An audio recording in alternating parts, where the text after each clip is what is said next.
Pastor Praveen అనుమానాస్పద మృతిపై ప్రభుత్వం హైకోర్టు సిట్టింగ్ జడ్జి తో విచారణ చేపట్టి ప్రవీణ్ కుటుంబానికి న్యాయం చేయాలని S Achyutapuram church pastor Prasad CPI రాష్ట్ర కార్యవర్గ సభ్యులు తాటిపాక మధు డిమాండ్ చేశారు. కాకినాడ రూరల్ నియోజకవర్గం ఎస్ అచ్యుతాపురం చర్చ్ వద్ద పాస్టర్ ప్రవీణ్ అనుమానాస్పద మృతిని నిరసిస్తూ చర్చ్ సభ్యులు ప్రజా సంఘాల ఆధ్వర్యంలో కొవ్వొత్తులతో శాంతి ర్యాలీ నిర్వహించారు.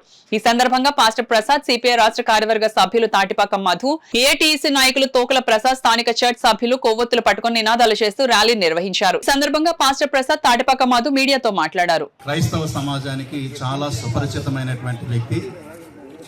ఆయన కేవలం క్రైస్తవ సేవ చేసినటువంటి వ్యక్తి మాత్రమే కాదు, సమాజ సేవ చేసినటువంటి వ్యక్తి కూడా. అయితే అనేక మూఢనమ్మకాలను, మత సంబంధమైనటువంటి విషయాలను ఆయన విశదీకరిస్తూ అనేక డిబేట్లు, అనేక ప్రసంగాలు ఆయన చేసేటువంటి వారు. అయితే ఆయన యొక్క బోధలో సారాంశం ఒకటి, మతం కాదు మనిషి ముఖ్యమని చెప్తూ ఉండేవారు. అయితే ఈ నేపథ్యంలో మరి రాజమండ్రికి వచ్చినటువంటి ఆయన అనుకోకుండా మృతి చెందడం అనేకమైన అనుమానాలకు తావిస్తుంది. అది యాక్సిడెంట్ అని కొందరు, హత్య అని కొందరు మాట్లాడుతూ ఉన్నారు.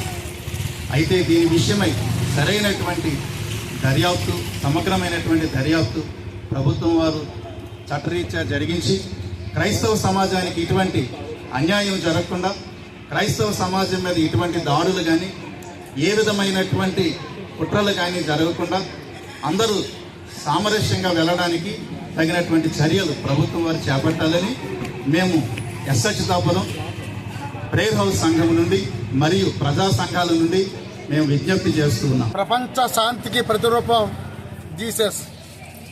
ఆ జీసస్ మతబోధకుడు ప్రపంచానికి ఒక శాంతి నేర్పుతాడు.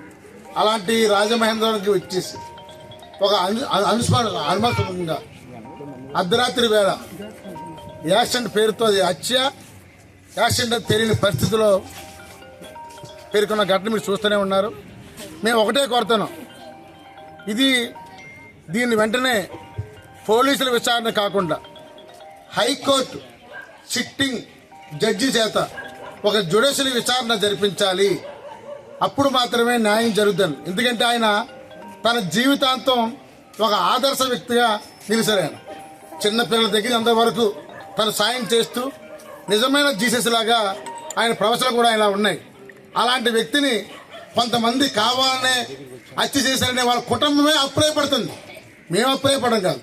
అందుకే క్రైస్తవ సమాజానికి శాంతి అనేది ఒక నాంది. కాబట్టి దీని మీద అనుమానం లేకుండా కూటమి ప్రభుత్వం ఇమీడియట్లీగా సిట్టింగ్ జడ్జి విచారణ చేసి తగిన న్యాయం చేయాలని కోరుతున్నాం.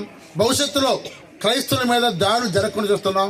క్రైస్తవుల మీద దాడులు జరగడం అంటే ప్రపంచానికి అది ఒక అనాగరికంగా అవుతుంది, ప్రపంచానికి ముప్పుగా తయారవుతుంది. అందుకని క్రైస్తవ సమాజాన్ని కాపాడుకోవాలని మేము కోరుతున్నాం.